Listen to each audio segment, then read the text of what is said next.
So I'm going to go ahead and call this work session of the concerning flow control to order.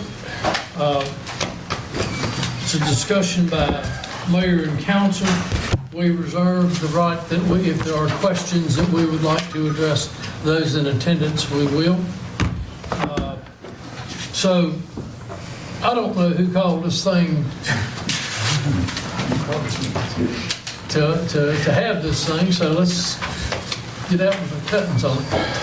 Of course, I put the timeline in front of you, and it's basically two different timelines. One is basically timeline of the flow control ordinance, and the other is a timeline in regards to the delivery, recycling, and the first part. So just a couple of timelines in front of you. I know the timeline is kind of a little bit of a question at the public hearing, just for clarity.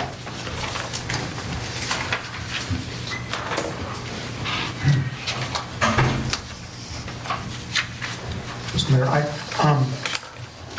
I can give after council takes a look, but when you wish, I can give like a 3-4 minute just background, legal framework, and some history that might help set the scene.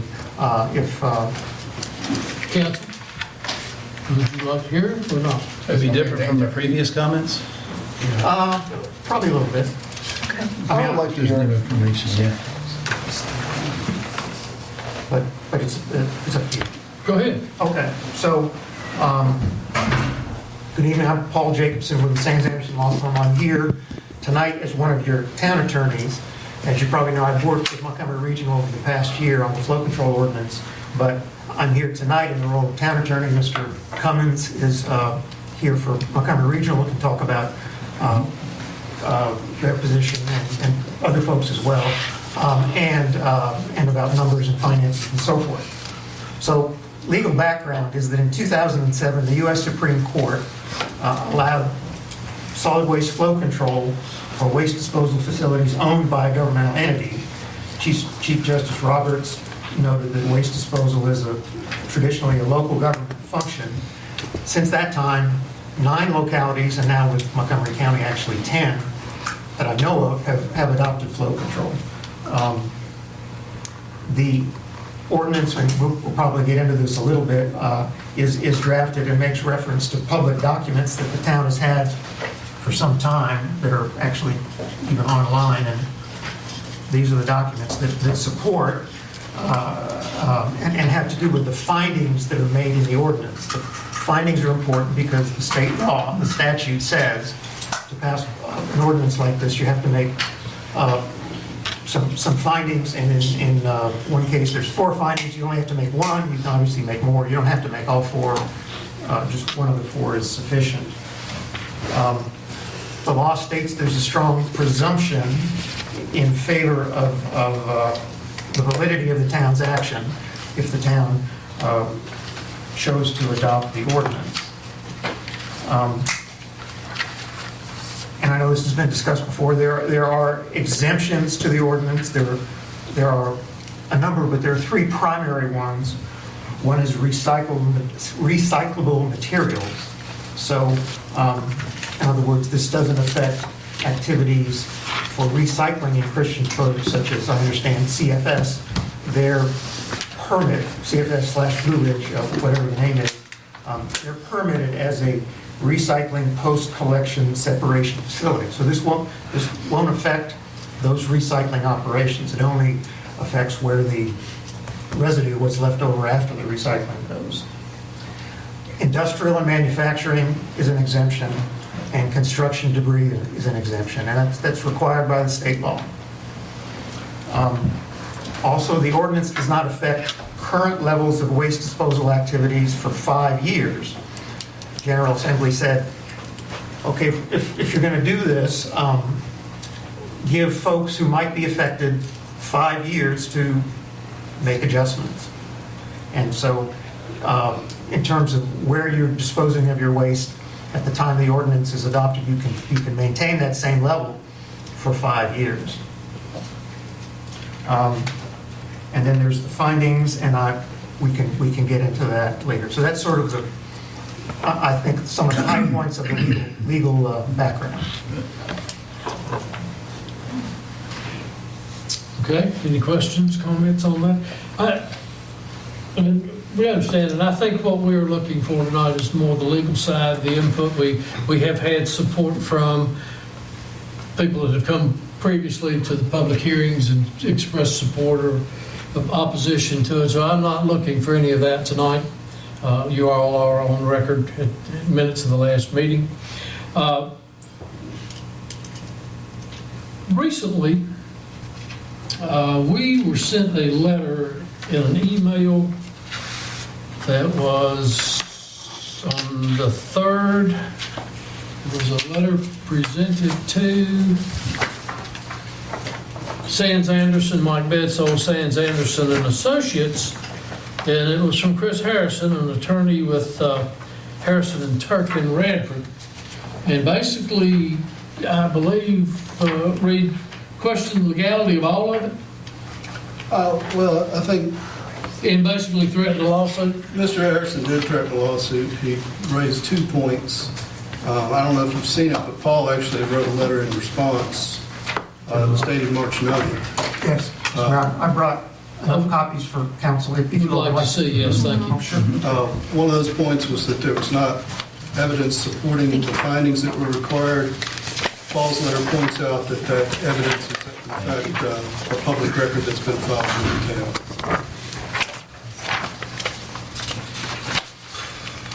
So I'm not very confused over here, and please explain it to me. Sure. So you represent us, you're part of the same law firm, Yes, but you're representing Montgomery County trash collection, correct? Regional solid waste. Regional solid waste, Right, well, so the okay. firm represents both clients. We don't think that's a conflict. Tonight, like I said, I'm here in the role of town attorney. But you're sitting there. Pardon? But you're sitting. Well, right, but I could be sitting here, except Mr. Broden took my chair, but that's okay. You're part of the other company, right? With who are you coming with again? Sorry, Steve. yes. No, He's I'm chairman. on the board of supervisors. Chairman. Oh, that's right, okay, I'm sorry, I And got I'm you also- confused with somebody else. I'm also Okay. on the Solid Waste Authority board. Okay, Right. all right, I'm just trying to clarify information. Right, and in terms of the litigation, I've talked about this with the town manager. The attorneys for the 3 localities have, and they were talking about this before Sands Anderson became your town attorneys. But the arrangement would be, assuming that a lawsuit was filed, the assumption would be it would be against any locality that did adopt the ordinance. If there was all 3, then it would be the 3 localities.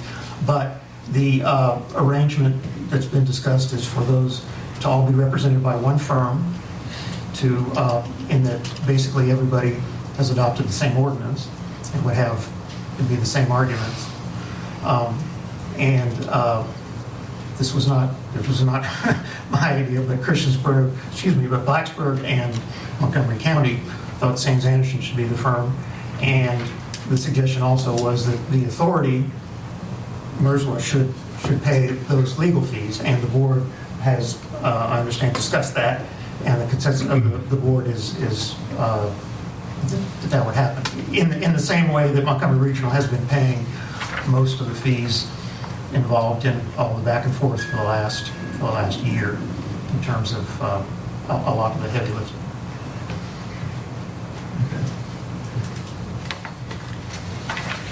So, in any event, yes, as Mr. Brock indicated, you've got the response.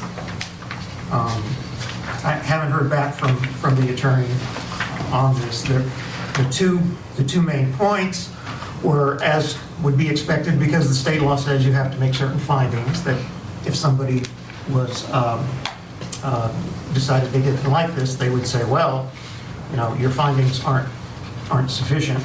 And so that's addressed. I highlighted at the top of the second page those 2 paragraphs, which again, talk about the publicly available documents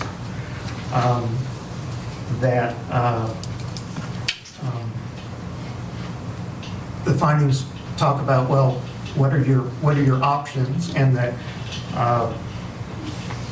what the documents show is that increased transportation costs involved with other facilities would not only meet the current needs, but also would not meet the anticipated future needs of the town for capacity.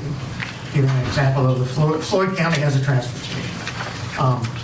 And theoretically, the town could say, okay, we're going to use the Floyd transfer station, but at a significantly increased cost. And again, in the documents, it's probably the report that's been discussed before by CHA engineers, goes through, makes some assumptions, but there's a chart there showing you're going to pay, I don't know what it is in the Floyd case, but $15, $20 a ton additional, whatever it is in the report. You say Floyd does not have the flow, or they do have the flow? Well, Or they- flow control is irrelevant to the options. Okay. Floyd has a transfer station. Okay, And so the question is, well, if we use the Floyd transfer station, is that a viable alternative? Well, it's viable, supposedly, in the sense that it's physically available, but it would be more expensive, according to the study. okay. There's also the point that all four jurisdictions have entered into long-term contract with the authority, and the authority's entered into a long-term contract with New River.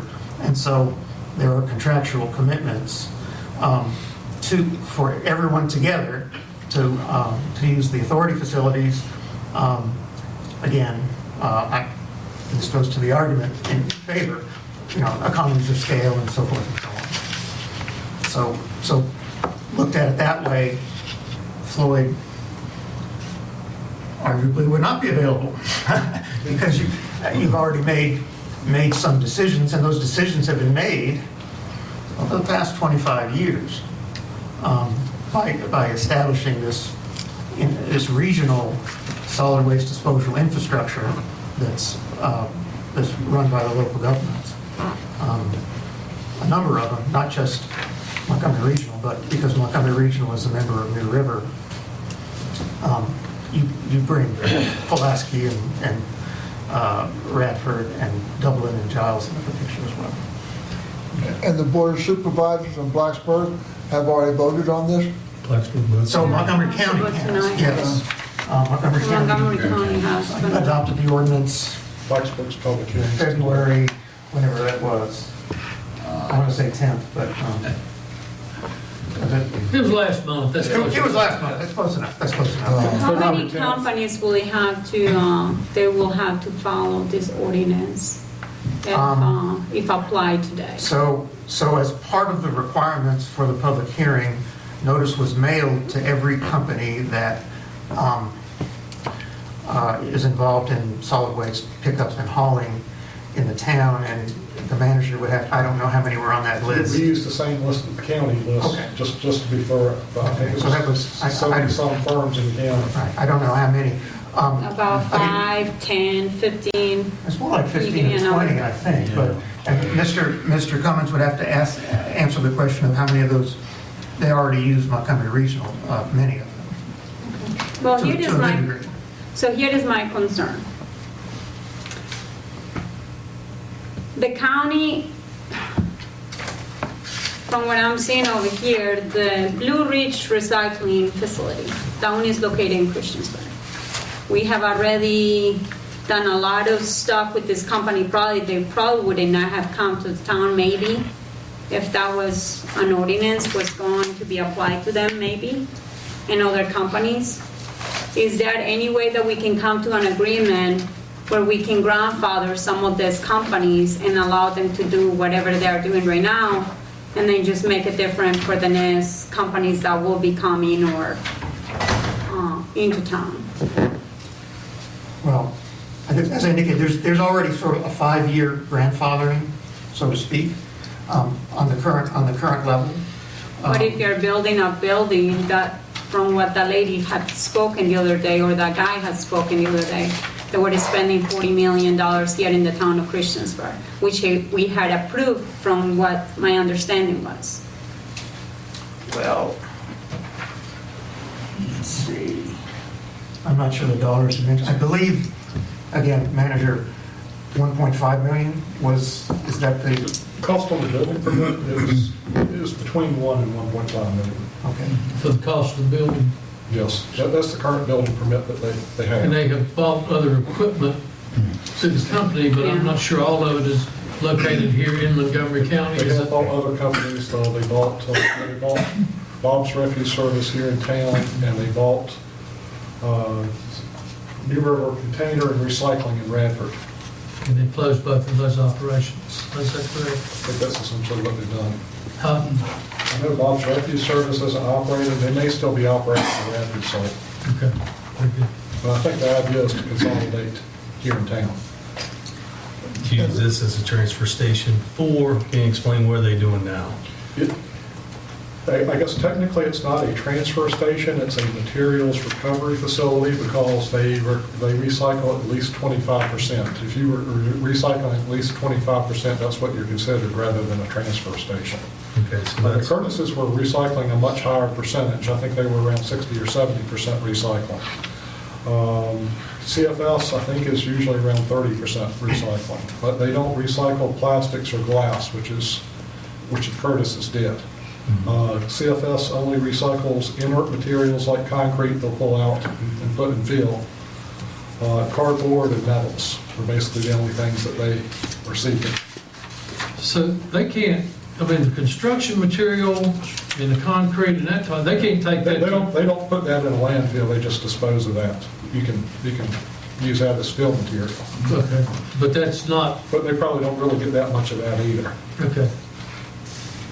I'll go ahead and throw out just a few comments.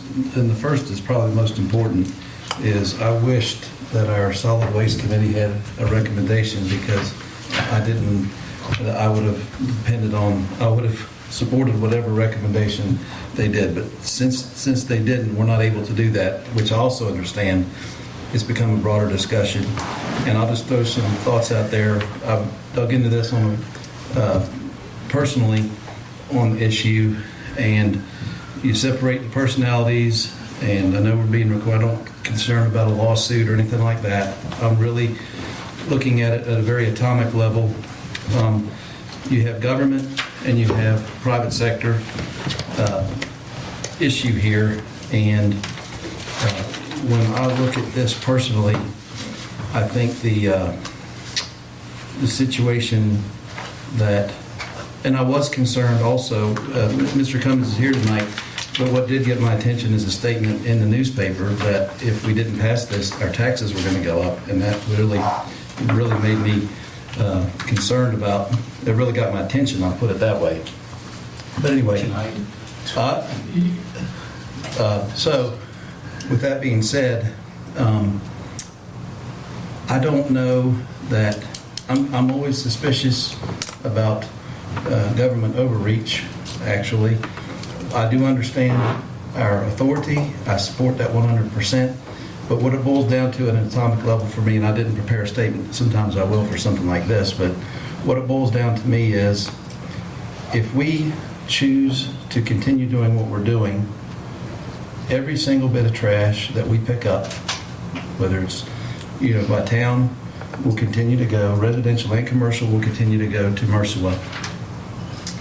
Private sector still has a chance or has options to choose whether they choose our containers or a private service. And I just have concerns. I will tell you right now, my decision's not final. I'm just throwing out some thoughts since last week. But I have concerns about dictating that government picks up. I thought about myself being a restaurant owner. To use an example, if I owned McAdoo's, which I don't, it'd probably be a good place to own right now. But I would not want that choice forced on me that I had to have certain trash that's not presently being collected by the town, but collected by private service, and have the risk of that price going up. But it's bigger than that. The bigger picture is that you have government and you have private sector. If we continue to do what we're doing, I'm not convinced that it immediately hurts MRSA. Mr. Helms has chimed in on this. This is one of these gritty discussions we have to press a red button or green button. I appreciate the input we've had, and I respect it. But I do not think that, I think that we would be tying the hands of, or we'd be tying the hands of private sector. Forget about the names and the company names. I'm talking about government and private sector now. But where I'm at right now is, I don't think by us continuing doing what we're doing, we're going to necessarily hurt MRSA. And I 100% support us continuing to take every tissue paper we pick up, every recyclable, continue to do what we're doing. And also from a conservation standpoint, if some of the trash is being collected in our community is ending up someplace else, how is that a bad thing? But anyway, I should have organized my thoughts better, but that's where I'm at. I respect the work that's put in. I don't like to make a difficult decision like this when there's good arguments both ways. But we are an owner of MRSA, and I think that's great, and we should continue to support it. But as far as the private sector goes, if someone can do it better, faster, cheaper, and take the trash someplace else, how is that all together bad? So I'll just throw that out there. That's where I'm at since it's become a broader discussion. All right, and I agree with what Brad's saying. I mean, I have concerns about the private sector and the government sector. To me, here we are in Christiansburg, we're trying to bring businesses into town, but now someone can tell you, you can come to town, but you have to follow our rules. You got to take your trash or whatever somewhere else. I mean, you have to bring it to us. You can't take it somewhere else. So I have a concern about, kind of like paraphrase what you're saying, that we're telling a private business, we want you if you follow our rules. If you don't follow our rules, we don't want you. Because we all know a few years back, I don't think any of us was on council then, there was another company tried to come to town, and they were voted no because I'm used to competition. Competition is not always bad. So right now, yeah. That was my time was up. I have a question.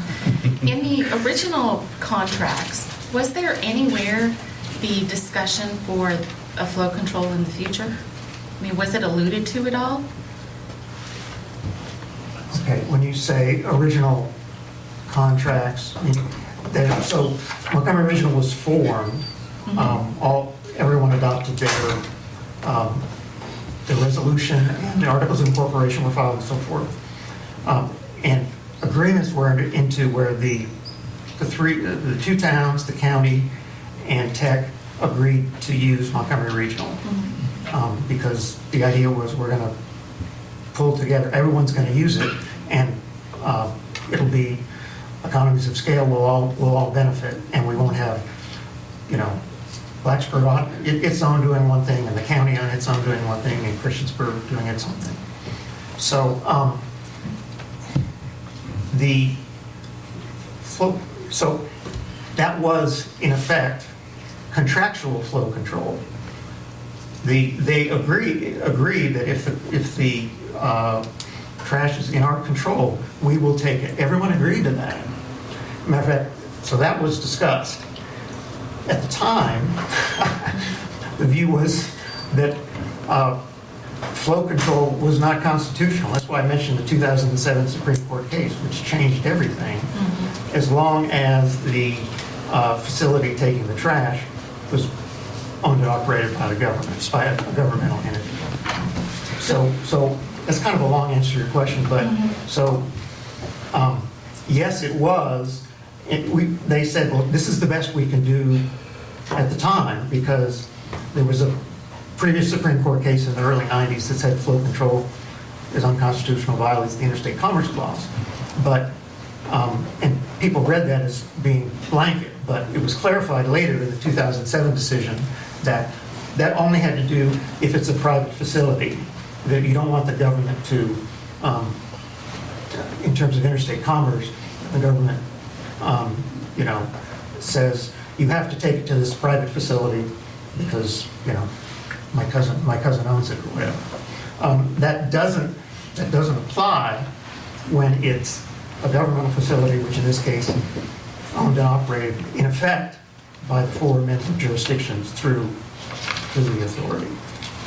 So the very first time flow control came up, is after CFS has already made an investment in our community. Is that correct?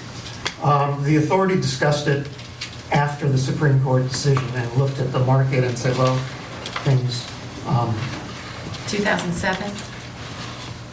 2007, 2008, yes, something along that line. And basically, well, I mean, is that a fair statement? Yeah, when I was hired back in 2006, Joe Gorman was the chairman of the board of MRSA at that time. And at that time, he said, Alan, keep an eye out of our economies of scale. Economies of scale allows us to have a good fee for our trash, but also that fee also allows us to get recycling to where we want to get, and also helps us manage a closed landfill. That fee is multifaceted. We can't compete because we're not competing with the haulers. We just have a fee. Plus, our fee is dispersed to allow recycling to be affordable, for one thing, to the citizens, and it allows us to also watch over a landfill that Christiansburg also has a buy-in at that landfill that we also, it's a closed landfill managed. And at that time, he said these economies of scale is really important. We need that. Keep an eye, always, every year, keep an eye on our economies of scale, which pretty much means keep an eye on our tonnage. When is the tonnage coming in? Is the tonnage being flat? Is it decreasing? And we've had our good economies, the tonnage goes up. Recessions hit, the tonnage goes down, but it's always been because of recessions or good economies. So I look at our business cycle, which is a fiscal year, July 1st to June 30th, and I look at our numbers, and over the last 3 completed fiscal years, we've had about a little over 6,000 ton decrease in commercial waste. So a couple of years ago, started looking at, well, we're losing tonnage, the economy's going well. It's always been a fact that maybe an Ally, a Republic on the weekends, or a waste management was coming in, taking some trash, taking it back to their facility in Roanoke, because that's where they stored their vehicles. So there's always been some going out of the county, but this was a significant amount, which we lose that much or more, that's when fees could increase and recycling services could go away. So we've always kept an eye on it every year. We really kept an eye on it, and I brought it to the board's attention a couple of years ago because of the tonnage decreases. Okay, so the concern that I have that I'll share with council and everybody is if this was made legal in 2008 to do so, and we just kept an eye on it to see how our trash changes, I just am having a hard time understanding how it's fair to allow a business to come in and invest millions of dollars and then change the rules midstream, which kills free enterprise. I totally understand why you want this, but I think in 2008, if that was made available, perhaps putting flow control on the books before a company started to invest millions would have been the better idea, and not after. Because as a small business like, myself or Johanna, we have competition. We can't change the rules midstream. You've got to do better, save money, find ways to still stay competitive. We can't change our competition. So I'm really challenged here with coming in after the fact, wanting to put this in control, and CFS, they invested millions already. I just don't think that's right. Had we had a concern, 2-3 years ago would have been the time to implement it and talk about it before a company came in. Like, we can change it going forward because the companies know our rules. But CFS, I don't believe, did when I look at the timeline. And I'm struggling with that. Yeah. Well, I think the timeline would show that before, I guess, April 12th is what it says here, 2019, approval of site plan. So, and at that point, everyone knew that flow control was being discussed. Discussed but not implemented. That's where it counts. Right. Well, it's got to come to this table for a vote. It's taken a year because the localities decided to do a very careful job of review, and the attorneys talked for a number of months, and et cetera, et cetera. And but in the meantime, you've got a multi-million-dollar business building their business in this area. Mm-hmm. Did they know, at the time they purchased this building, that this was this business, that this was a possibility that was going to change? Did Blue Ridge, whoever they were before, did they know flow control was on the horizon? No. When they purchased? I'm not sure. I'm not sure. We've asked them that question. They claim they did not. Have they started, we talked about the over $1 million that they want to put in, have they started doing that, or is that just a figure? I mean, I have not been over there where the Curtis's place is. Have they upgraded that? They got a new building. They do have a completely new building? They working on the building. This is pretty huge. They got trucks, they got everything. I think this is a real, and I agree with what Marisa Sachs is saying. I also think that this is one of those things that this is a lose-lose situation for everybody. I think there is not a winner or a loser in this fight. I think if we say yes and if we say no, I mean, it's really hard because I totally agree with what Stipes is saying too. You know, government overreach is a scary thing, and I mean it's a scary thing for business owners. I'm a business owner, and just like what Marisa said, it is absolutely true. I mean, you cannot make, just because I'm a realtor or whatever, we own a real estate company right now, we cannot make everybody else in the town come to us and get the benefits from our real estate firm. That's just an example. You don't allow the private sector to have their own companies, so. So I think we have to think about in the long run is what is the net effect on us in recycling. It could very well be that our recycling efforts go away totally because they're not going to take it, so on and so forth. So that's an issue that bothers me. Or if it continues and the rates go up, then we 6 or 7 sitting here are the ones that have to raise the fees to our citizens. And that's my biggest concern when Alan mentioned that the other day is the impact on our residents. That's the whole 9 yards to it. Brad said the solid waste committee came. We couldn't come up with a consensus to come to council like we did with the eliminating the town dumpsters to let the commercial haulers take over that. I thought that was an easy decision. I don't think anybody up here is against private businesses. Okay. My concern is when Mr. Cummings said that the cost to our citizens could quite possibly go up. That's a concern of mine. Yes. And you can weigh in on it. If that was in the paper, I've never said that. I've never said that. Go back to the tax, about the taxes. We're a nonprofit. We're strictly run off of tipping fees at our scale house for trash and commodities that we sell recyclables for. We've never received any tax dollars from any of our members. We're strictly run like a business with our tipping fees. So if that got put in the paper for me, I don't know how, but we are strictly a nonprofit organization. We make no profit. And the way it would impact Christiansburg, as it is shown in that findings report, if we lose commercial, the finding report talks, they made it very conservative numbers.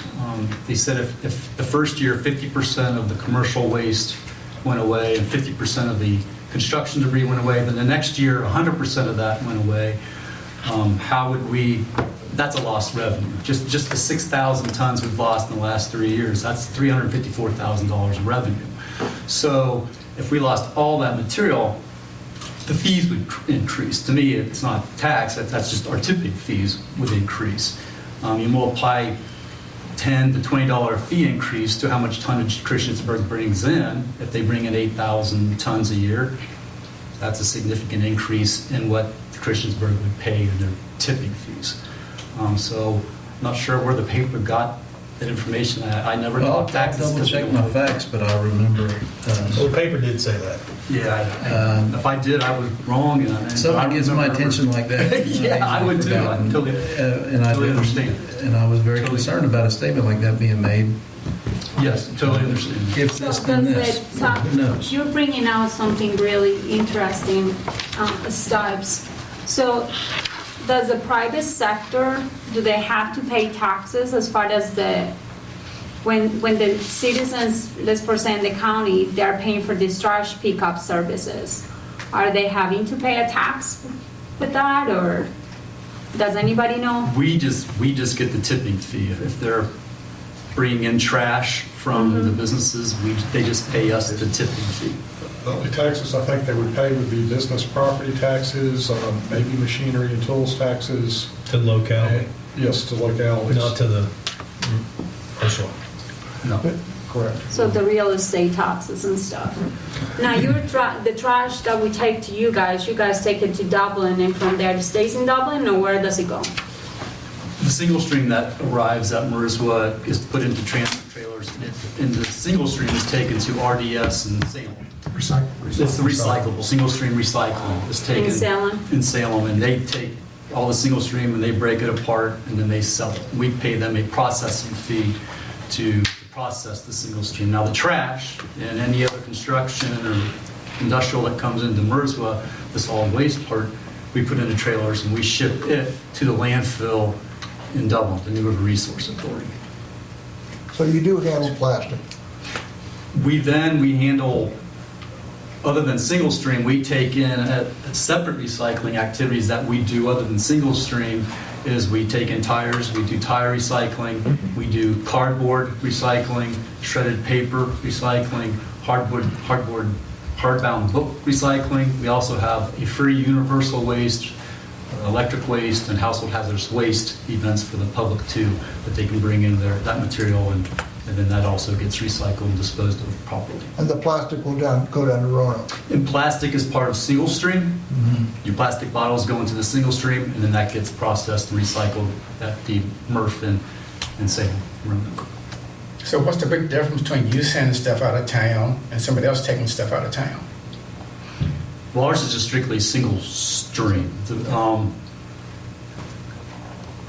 trash goes to a landfill that we're a member of. We're also contractually obligated to Salem. Really, how the single stream came about is since I was hired 14 years ago, the board has always said, boy, we would love to have single stream. We would love to have curbside single stream. And we've went from having segregated recycling where people just brought in just lumps of material, like lumps of cardboard, lumps of white paper, lumps of plastic bottles, lumps of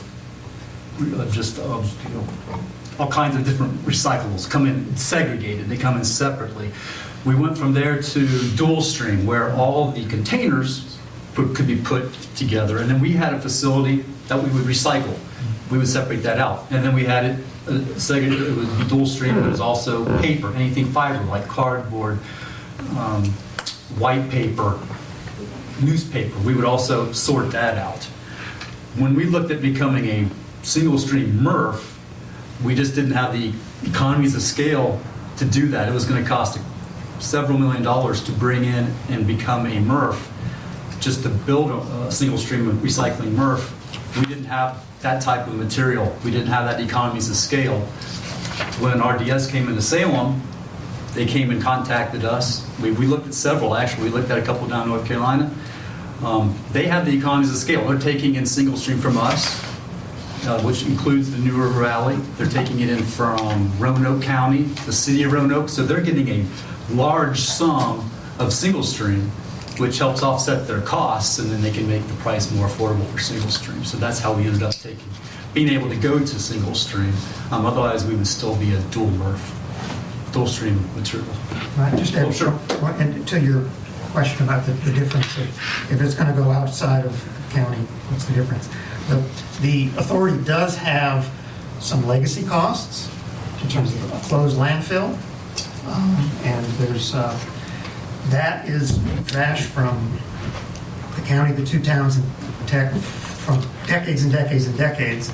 And somebody, if it wasn't the authority, if the authority disbanded, you all, along with Blacksburg Tech. would be taking that over and paying those costs and doing the groundwater testing and the gas testing and Pre-treatment, leachate, and so forth. And so there are legacy costs that are just there. That's a set cost that will be there.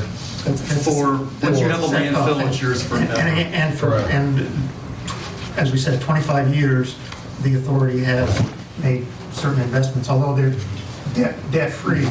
There are those investments, and which, I don't know, capital investments was. It's over, capital investments, it's around 11 plus million. So that's where the revenue stream comes in.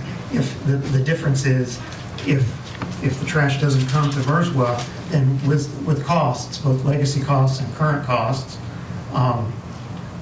if the costs are here and it's, so much per ton, if you have high tonnage, then you can charge less.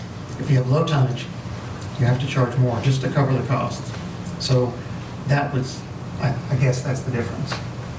Yeah, and you talk about the competition, we don't compete, and we wouldn't be able to compete with just another transfer station. If it's just a transfer station or landfill, they've got a set cost. We have, like I said, that our current tipping fee covers, part of that goes to covering the closed landfill, costs for the closed landfill.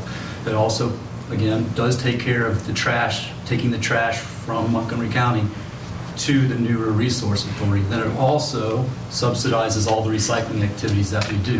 If I wanted to compete, like you keep bringing up CFS, we could. I'd get rid of all the recycling and we could drop all those costs and our fees, it would drop.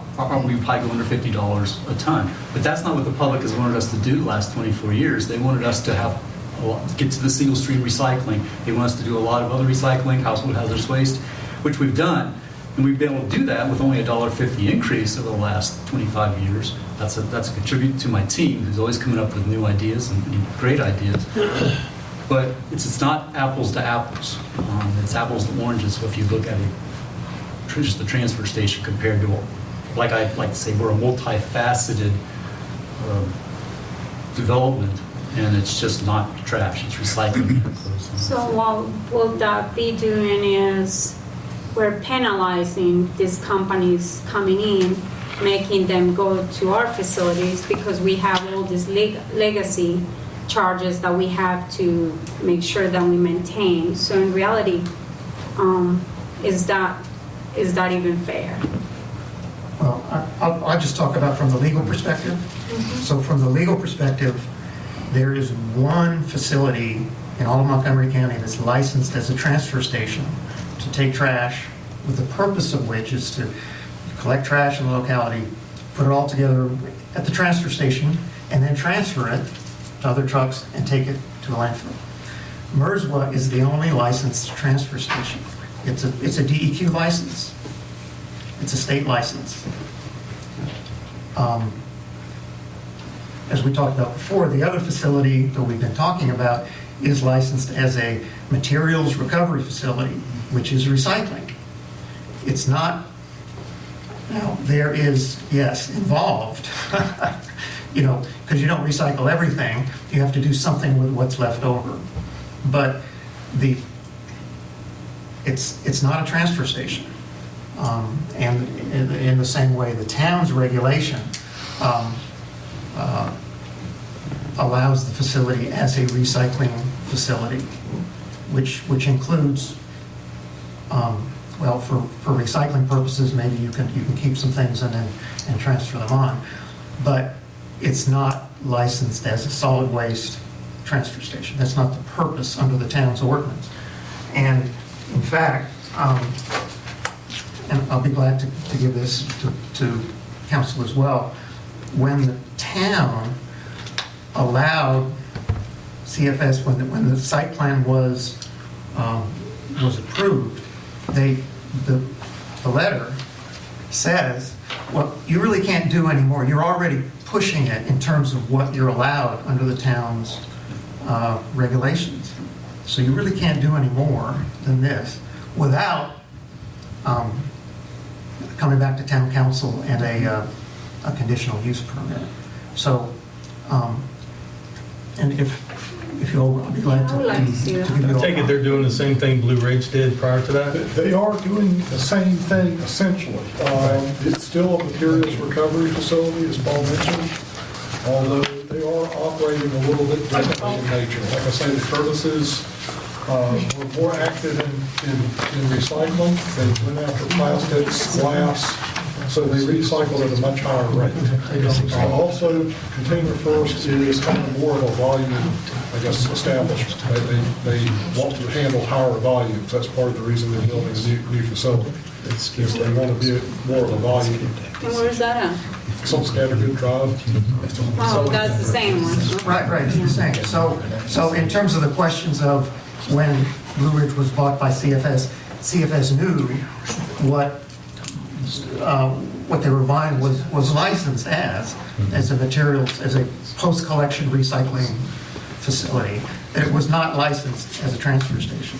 And being, And you all can deal with that as you will. yeah, but- being a private but that's business, they can decide whether to either expand it in the future. to expand the Correct. recycling, but they needed the town's permission. Right, but And- let's say we don't pass it. They could expand that as long as it meets our guidelines, or they could pack up and go away. As a private business, they can Well- close shop and leave at any time. Yeah, Gas prices aren't regardless of regulated by- regardless of the outcome. Right, And it's beyond the scope of tonight's discussion. right. My recommendation would be to revisit your zoning ordinance in this matter, because it's not as clear as it could be, in my view. And so, but as you see in the letter, it talks about conditional use permit regulations and traffic and so forth and so on. So my experience usually in terms of waste facilities and is that there's usually a bunch of people behind me from citizens who say, or are saying, well, yeah, we need a transfer station, we need a landfill, but not here, not close to me, it's got to be somewhere else. Right. So this is a different experience. That's how I've always experienced these discussions. So, but you're right. At some point, that might come That's all up, and speculation, but- then you'd have to deal with it. Right. It's not apples to apples, and we heard that the other day during the public hearing, whereas if you're relating what Mercer was doing compared to CFS, it's two different things altogether, Right. correct? I just want to, why was Mercer created? I know we got Mr. Helms here who was part of it, and I don't know if you're here. Alan, can you just give a quick summary why it was created? And Created back in 1995 by the 4 members to pretty much handle all the solid waste needs. the 4 members are? Virginia Tech, Blacksburg, Christiansburg, and Montgomery County. And at that time, they had an operating landfill. It was coming to its life then. They made the decision to close it. They closed it, built a transfer station. They also built a recycling facility. And they said, Mirza, you're in charge of the closed landfill. You're in charge of the transfer station, and we want you to expand recycling to what the citizens would like. Okay. I'd like to, based on what I said before and looking at the article that I think it was on my mind, I owe Mr. Cummins an apology. I read from the January 26th article is what I had in my head. Some Montgomery County officials have said that flow control would lead to increased waste tonnage, blah, blah, blah. Mercer Executive Director Alan Cummins recently warned that lesser waste to manage would result in the authority raising its fees. It was Chris Tuck. If flow control doesn't pass, there's going to need to be a tax increase, and it's not going to be for new schools. It's not going to be for teacher pay raises. Blacksburg attorney and former board member Chris Tuck said. So Mr. Tuck said that. So I owe you an apology for that. Mr. Tuck, as an elected official, has a right to say that. What his opinion is on that. So I do owe you an apology for that. And I'm a simpleton, and in many of the arenas I deal in, I'm the lowest common denominator. I had to think of things in simple terms. It's not an exact comparison, but when it boils down to cabbage, if I think of this, we don't mandate that people use our trash collection service. It's a service we provide. We're part owners of this facility and so forth. But to think of things in very basic terms, atomic level terms, it's if the town decided to get into if the town made mozzarella cheese and citizens could buy that cheese if they wanted to, or they didn't have to buy the cheese or whatever, and you go along and then all of a sudden the town says, you know what, I think we should make a rule that if you either consume or produce pizzas or anything, any cheese that's made or consumed in the town has to be our cheese and has to be whatever price we assign to it. That's sort of the way I think about this. This is not a mandatory service. It's a service we provide if citizens want it. We need to support our investment. So, and it's a complicated issue, but I am lighting down on that, is that I don't think we should tie private sector's hands to do something better, faster, cheaper if they can do it. And also, I don't think we're hurting. The only way we're hurting Mercewa, and I hate to put it that way, I can't without a prepared statement. I don't think the only thing we're hurting Mercewa is we're not guaranteeing them an increase in volume by mandating this. That's what we're not doing. So it's not. I don't see it to be a direct, high impact effect on Mercewa. It's lost opportunity brought about by a mandated ordinance. So. We're not voting on this tonight. I could change my mind, but that's where my logic is leading me, and I do apologize. It's on the agenda. It's on the agenda. Well, then I intend to support it, but I do apologize for saying that you said that it was someone else. Okay. Randy, can I ask you a question? The taxes have been mentioned several times. Wouldn't affect taxes. We operate, basically garbage covers its own cost. And basically, as you mentioned, tipping fees is how it's covered. And we cover basically our garbage through our fees, through our service provision.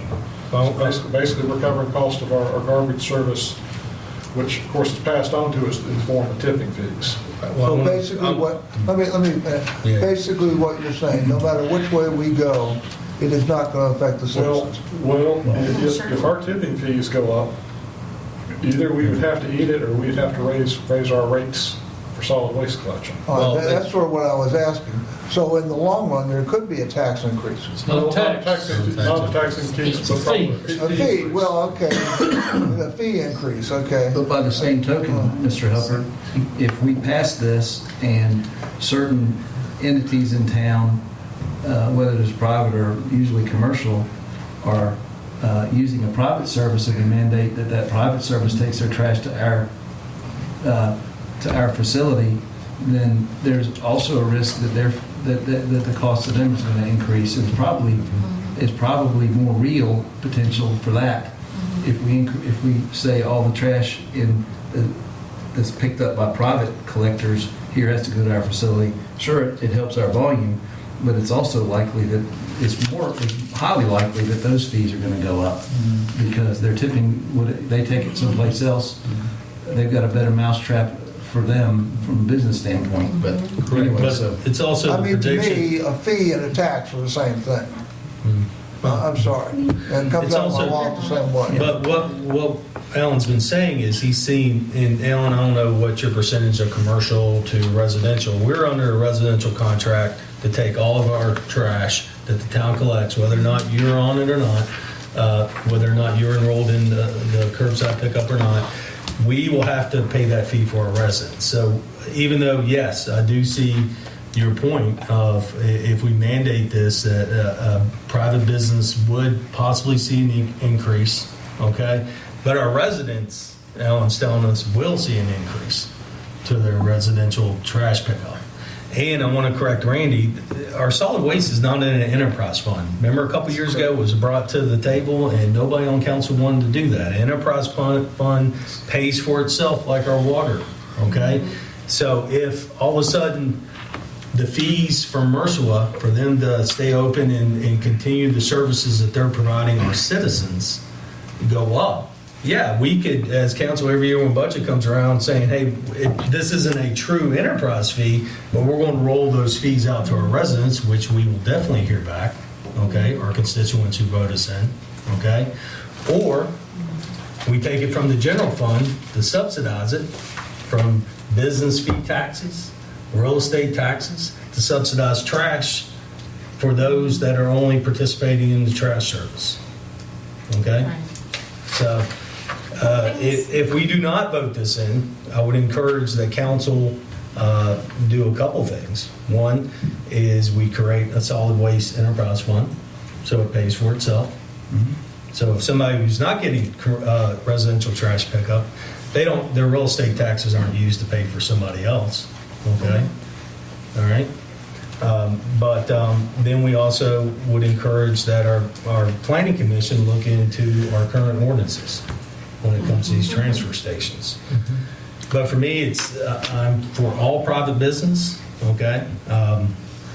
But when it comes to, if this comes to an increase of trash pickup fees, you're going to lose a lot of customers, okay? I think there is some discussion or some points on the people not participating where their trash is going to go at that point, okay? Because there's a reason why we run a residential trash service.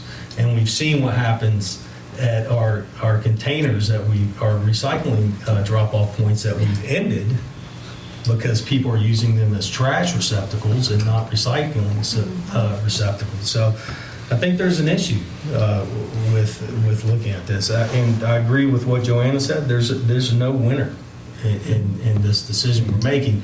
But it's almost definitely that our citizens who use our pickup, our citizens, our residents, they will see an increase in the future.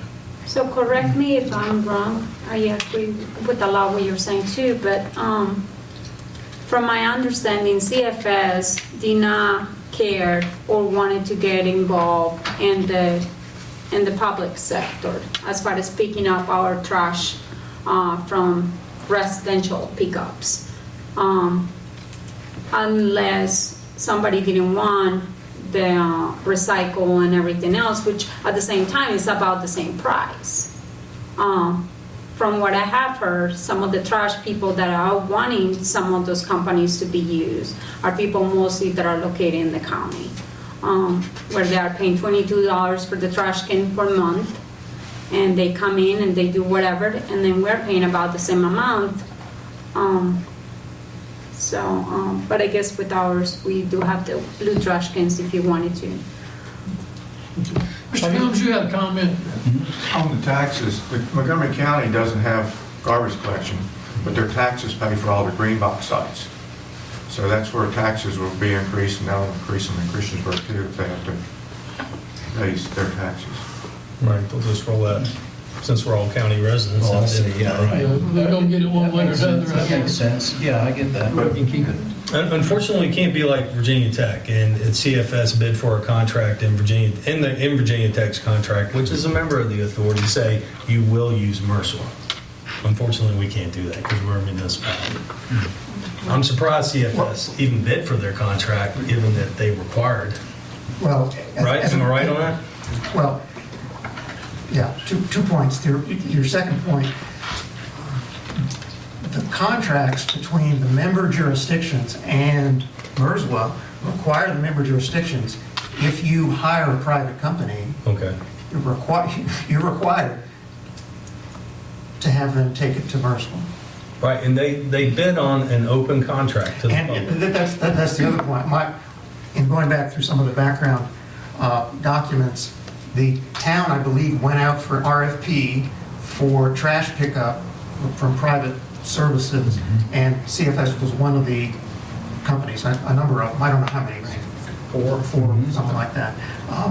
As a whole, right? And so CFS did want to participate along with the others, but I believe the town then made the decision, it's actually cheaper for the town to provide those services itself rather than to contract it out. Is that correct? Correct. Okay. I think it was the customer service part too, not only Well- the cost, but I believe the customer services the town provides for trash pickup no one can touch that. The town's cost was just a little less than the RFP price, and also we had just concern for customer service. And I was the one who pushed that RFP, and Marissa and council supported that, and it was surprising that it came back like that. I was anticipating really different numbers. Yeah. Right. So we'll do it again at some point in the future, like you said. We always need to check our options. Not every 5 years. Yeah. So cost is obviously very important, but there are other factors, and I think Mr. Cummings would say that's in the MRSWA model, when the jurisdictions are the members, you're the customers. I mean, and you not only are a customer, you have a vote at the table. setting rates. So you can choose to raise your own rates. Right. Like water Or you can authority. choose not to. So, and I just say this again from the legal perspective of how it works. If you could choose to raise your own rates, and you might have, I mean, if you have to, then you do. But the idea that, well, there's going to be, it's going to be a quote monopoly, and we're going to make a bunch of money. Well, that comes out of all the member jurisdictions' pockets.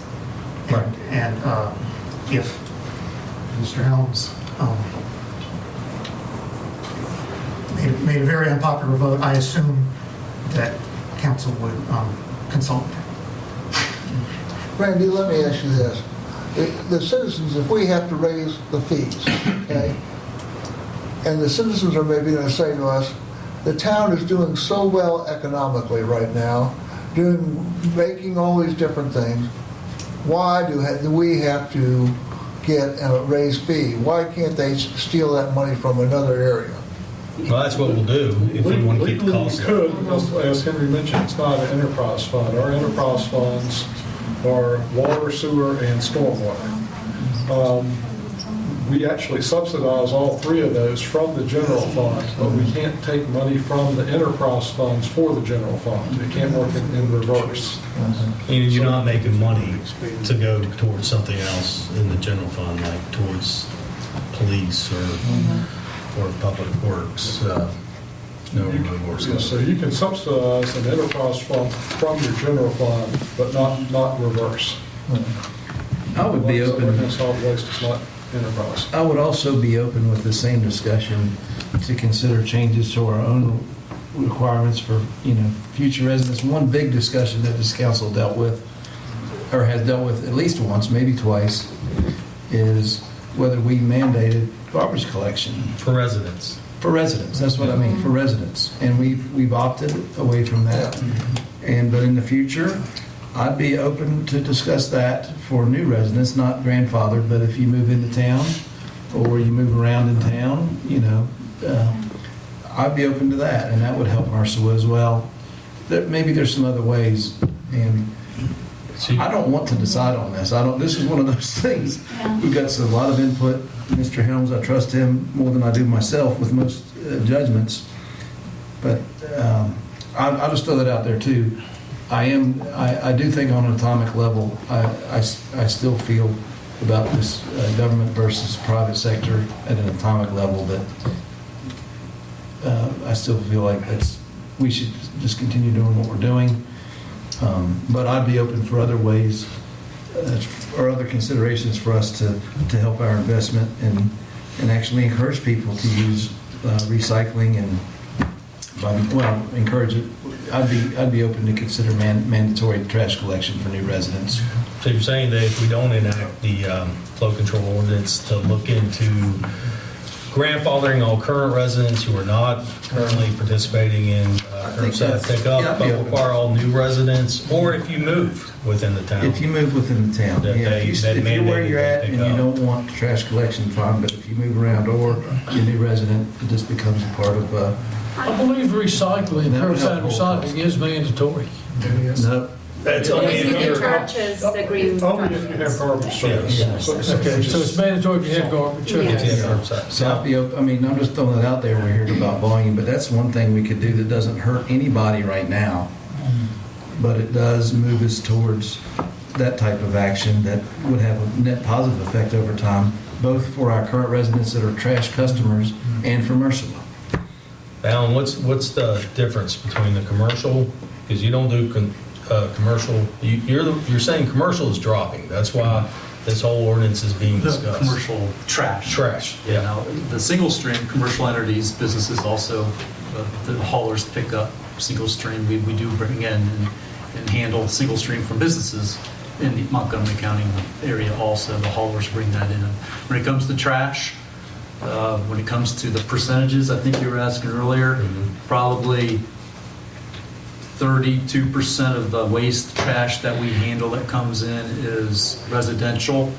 Probably another 30-some% is commercial, and you're looking at 10% industrial, 10% construction, then you got the sludge, and you got the animals and that kind of thing that make up the rest. So I really feel that something really good came out of this, about the zoning restrictions. I think that is something that we definitely need to be looking into, because if we want to make sure that this does not happen in the future, and for other companies to come over here, and if we have these requirements for them, I think it's fair for them to know upfront what they're up to. So, like I said once again, I would like to see if there was a way to compromise and make it a grandfather rule for the companies that are already here, that we already told them, yes, come over here, provide the services, and You mean for commercial haulers? yeah, Like the ones currently operating? Exactly. They can still continue it. Kind of, it's sort of like what Brad was talking about with the residents. Yeah. But if you're a new hauler, then you have to go. You have to follow new commercial. restrictions, you have to follow the amount of tons that you can bring into the facility, because you can control that at that. How many tons can they come in and bring over here at the facility at the scattered good? What's the max amount? Well, the limit would be south of 300, 300. potentially 400. 400. So you can make a new ordinance saying, hey, if you are wanting to do something else, or you want to haul off more trash, you do have to bring the extra to our facilities. I think that a lot of the ideas about grandfathering create another problem too in the administrative area. I think it'd be very hard to go through a town and know who to pick up and who doesn't, or what hauler's going to what place. If you're on a Who's water gonna bill, have if these you're on a water other bill, if you're restrictions? on your water bill, if you get a water hookup, that would be automatic, the same as your water, sewer, If you're a new resident. stormwater, and then the trash collection can be tied right with that. If any new customers, any new water customers, or, I'm just saying, it's not, I don't think it can be that complicated as ties with their utilities. Yeah, I think you're making a great point. I just want to make sure I'm understanding. You're saying that if, let's say we enact the flow ordinance, but we include a grandfathering for current haulers, Yes, that because they they can have still to keep. do whatever they want. Yeah, and they still keep, because I mean, every company, just like ours, we keep information about how many tons are coming in, how many are, going out and being taken to Dublin and to sell them in other localities. The same things happens with private companies. Right. Because private companies know exactly what's the amount of trash that's going to be coming to Scattered Good or any other company.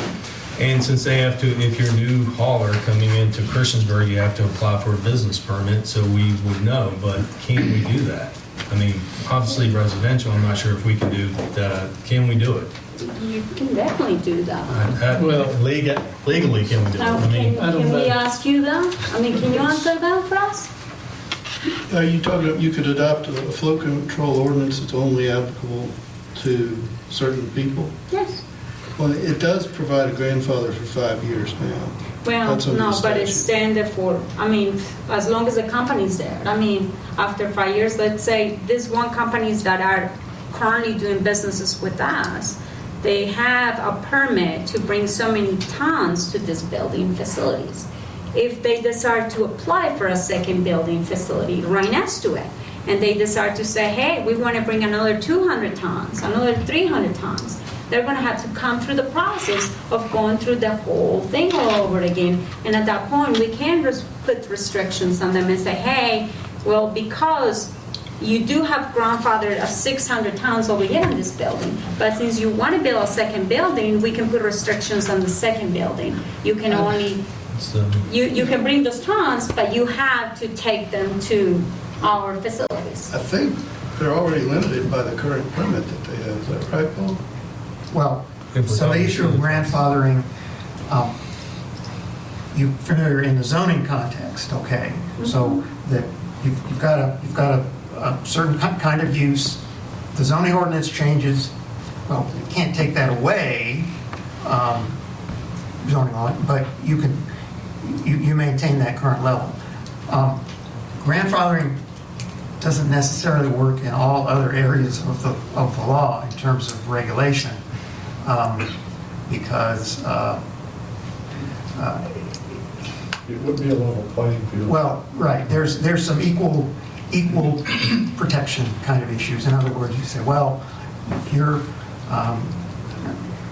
it gets complicated. You can make categories and treat different categories of people the same, but if you've got two businesses and they say, well, we're basically the same, you're treating this person one way and me the other way, not allowed. We're picking So- winners and losers. Exactly. Well, not really. If you're restricting everybody from coming in, if you're coming in into Christiansburg, let's per se, you do have to follow all these different codes, restrictions, ordinance, whatever it is. Just like us, with our buildings, we have to follow every single one of those ordinances to come into the town and open up a business. The same thing will apply, should apply with the trash company. Okay, so,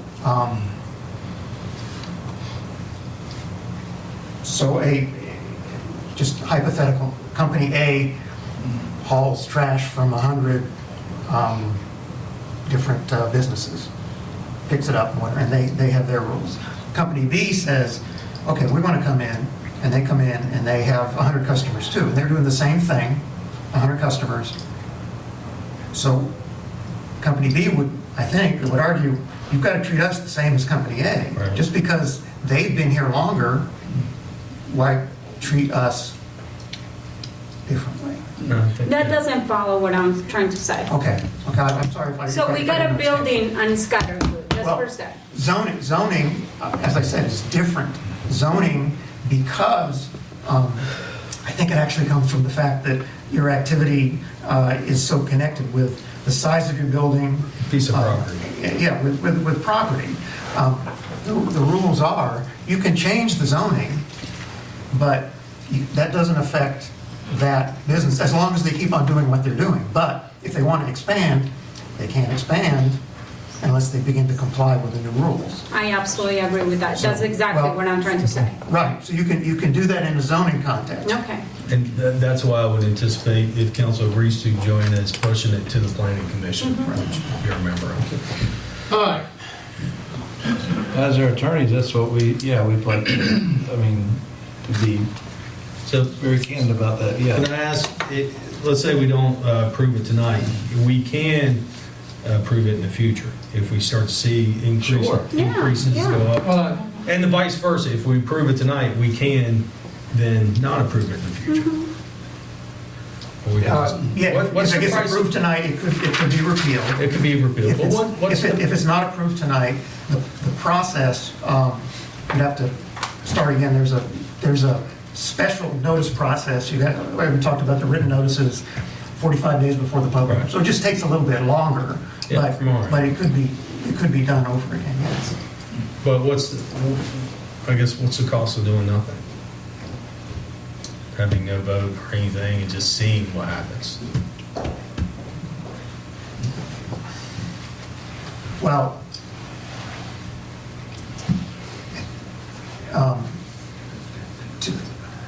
there's a difference between not voting tonight and not voting ever.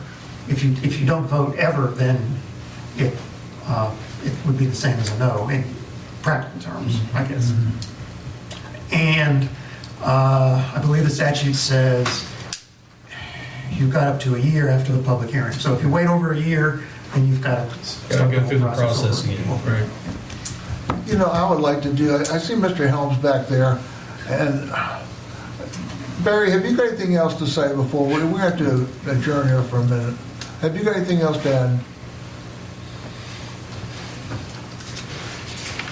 No. Read. all right.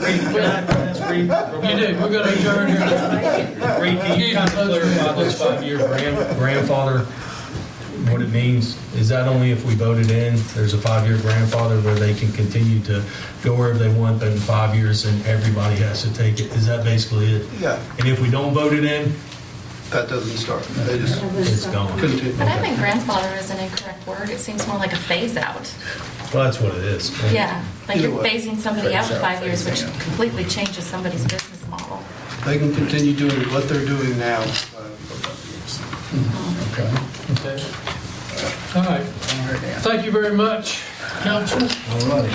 Participants, we appreciate it. We're going to adjourn until 7 o'clock.